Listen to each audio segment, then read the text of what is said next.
ಆತ್ಮೀಯರಿಗೆ ಜ್ಯೋತಿಷ್ ಪಥ ಚಾನಲ್ಗೆ ಸ್ವಾಗತ. ನಾನು ನಿಮ್ಮ ಪ್ರೀತಿಯ ಅಜಿತ್ ಕಾರಂತ್. ಈ ವಿಡಿಯೋದ ಉದ್ದೇಶ ಇಷ್ಟೇ. ಗುರುಪಥ ಬದಲಾವಣೆ 2026ಕ್ಕೆ 3 ರಾಶಿಯನ್ನು ಅವನು ಬದಲಾಯಿಸುವುದರಿಂದ ಅದರಿಂದ ಉಂಟಾಗಬಹುದಾದ ಅನೇಕ ಪರಿಣಾಮಗಳನ್ನು ನಾನು 2026 ವರ್ಷ ಭವಿಷ್ಯ ಇದರಲ್ಲಿ ಪ್ರತ್ಯೇಕವಾಗಿ ಆಯಾಯ ರಾಶಿಯವರಿಗೆ ವಿವರಿಸಿದ್ದೇನೆ. ಆದರೂ ಗೊಂದಲದಿಂದ ಅನೇಕ ಮಂದಿ ಪ್ರಶ್ನೆಯನ್ನು ಕೇಳಿದ್ರಿಂದ ನಾನು ಈ ವಿಡಿಯೋವನ್ನು ಮಾಡ್ತಾ ಇದ್ದೇನೆ. ಇದಕ್ಕೆ ಪರಿಹಾರ ಹೇಗೆ ಮತ್ತು ಯಾವೆಲ್ಲ ರೀತಿಯಲ್ಲಿ ನಮಗಿದರ ಪರಿಣಾಮಗಳು ಉಂಟಾಗಬಹುದು ಎನ್ನುವುದಾಗಿ ಅನೇಕ ಮಂದಿಯ ಪ್ರಶ್ನೆ. ಆತ್ಮೀಯರೇ, ಗುರು ನವಗ್ರಹರಲ್ಲಿ ಅತ್ಯಂತ ಪ್ರಭಾವಶಾಲಿಯಾದಂತಹ ಗ್ರಹ. ಜೊತೆಗೆ ನಾವು ಯಾವುದೇ ಶುಭ ಶೋಭನಾದಿಗಳನ್ನು ಮಾಡುವುದಿದ್ದರೂ, ಒಂದು ಒಳ್ಳೆಯ ಕಾರ್ಯವನ್ನು ಮಾಡುವುದಿದ್ದರೂ ಗುರುಬಲ ಉಂಟೋ ಇಲ್ಲವೋ ಎನ್ನುವುದನ್ನು ನೋಡ್ತೇವೆ.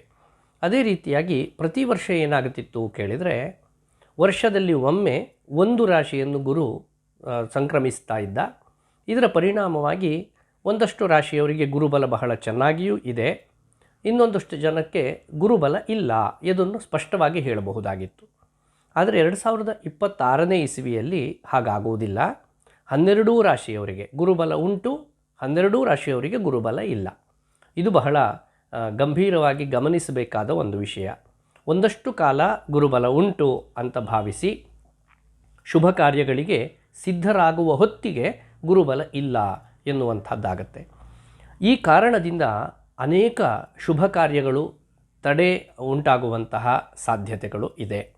ಜೊತೆಗೆ ನೀವು ಯಾವುದೋ ಒಂದು ಯೋಜನೆಯನ್ನು ಹಾಕಿಕೊಳ್ತೀರಿ, ಅದು ಕೈಗೂಡದೆ ಕೊನೆಯ ಹಂತದಲ್ಲಿ ಅದು ವಿಫಲವಾಗುವಂತಹ ಸಾಧ್ಯತೆ ಬಹಳ ದೊಡ್ಡ ಪ್ರಮಾಣದಲ್ಲಿಯೇ ಕಾಣಿಸ್ತದೆ. ಇದಕ್ಕೆಲ್ಲ ಕಾರಣ ಏನು ಕೇಳಿದರೆ, ಗುರುಗ್ರಹದ ಈ ಸಂಚಾರ ಯೋಗ ಅಂತ ಹೇಳುವುದನ್ನು ಬಹಳ ಸ್ಪಷ್ಟವಾಗಿ ಹೇಳಬಹುದಾಗತ್ತೆ. ಇದನ್ನು ಮನಗಂಡಂತಹ ನಾನು ಒಂದಷ್ಟು ಕಾಲ ಅಧ್ಯಯನವನ್ನು ನಡೆಸಿ ಈ ಗುರುಗ್ರಹದ ಶುಭ ಫಲವನ್ನು ನಾವೆಲ್ಲರೂ ಪ್ರಾಪ್ತಿ ಮಾಡಿಕೊಳ್ಳಬೇಕು, ಇದಕ್ಕೆ ಏನೆಲ್ಲ ಅನುಷ್ಠಾನಗಳಿದ್ದಾವೆ ಅಂತ ಹೇಳುವುದನ್ನು ಅಧ್ಯಯನ ಮಾಡುತ್ತಲೇ ಇದ್ದೇನೆ.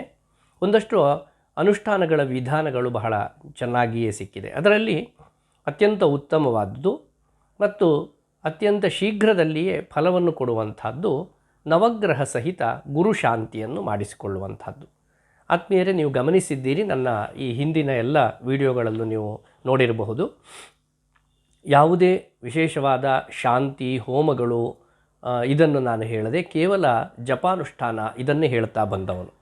ಆದರೆ 2026ರ ಮಿಥುನ, ಕರ್ಕಾಟಕ ಮತ್ತು ಸಿಂಹ ಈ 3 ರಾಶಿಯಲ್ಲಿ ಗುರುಗ್ರಹದ ಸಂಚಾರ ಇರುವುದರಿಂದ ಅಗತ್ಯವಾಗಿ 12 ರಾಶಿಯವರು ಗುರುಶಾಂತಿಯನ್ನು ಮಾಡಿಸಿಕೊಳ್ಳಿ ಅಂತ ಹೇಳುವುದಕ್ಕೆ ನಾನು ನಿಜವಾಗಿಯೂ ಒತ್ತಿ ಹೇಳ್ತಾ ಇದ್ದೇನೆ. ಕಾರಣ ಏನು ಅಂದರೆ, ಇದರ ಅಗತ್ಯ ಉಂಟು ಎನ್ನುವ ಉದ್ದೇಶದಿಂದ.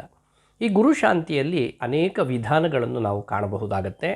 ಅದರಲ್ಲಿ ನಾನು ಈಗ ಮೊದಲು ಹೇಳಿದ ಹಾಗೆ ಬೇಗ ನಮಗೆ ಫಲವನ್ನು ಕೊಡುವಂಥದ್ದು ನವಗ್ರಹ ಸಹಿತ ಗುರುಶಾಂತಿ ಹೋಮವನ್ನು ಮಾಡಿಕೊಳ್ಳುವಂಥದ್ದು.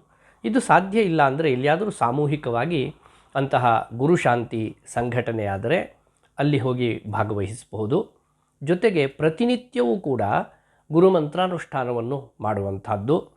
ತಿಂಗಳಿಗೊಮ್ಮೆಯಾದರೂ ಗುರುಶಾಂತಿಯನ್ನು ಹೋಮ ಅಲ್ಲದೆ ಕೇವಲ ಪೂಜೆ ಇದನ್ನು ಮಾಡಿ ಗುರುವಿನ ಅಷ್ಟೋತ್ತರ ಅರ್ಚನೆ ಇತ್ಯಾದಿಗಳನ್ನು ಮಾಡಿಸುವುದರಿಂದಲೂ ನಾವು ಫಲವನ್ನು ಕಾಣಬಹುದಾಗತ್ತೆ.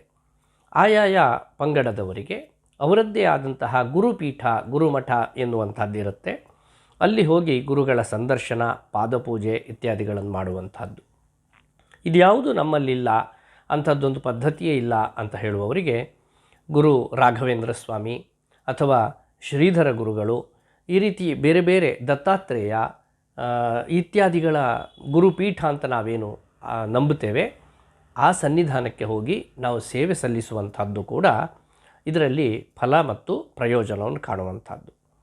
ಇದಕ್ಕಿಂತ ವಿಶಿಷ್ಟವಾಗಿ ಮತ್ತು ಬಹಳ ಬೇಗ ಫಲವನ್ನು ಕೊಡುವಂಥದ್ದು, ನಮಗೆ ಯಾರು ಗುರುಜನ ಅಂತ ಇದ್ದಾರೆ, ನಾವು ಯಾರನ್ನು ಗುರುಗಳು ಅಂತ ಒಪ್ಪಿದ್ದೇವೆ, ನಮಗೆ ಒಂದಷ್ಟು ವಿದ್ಯೆಯನ್ನು ಯಾರು ದಾನ ಮಾಡ್ತಾ ಇದ್ದಾರೆ ಅವರನ್ನು ವಿಶೇಷವಾಗಿ ಗೌರವಿಸುವಂಥದ್ದು.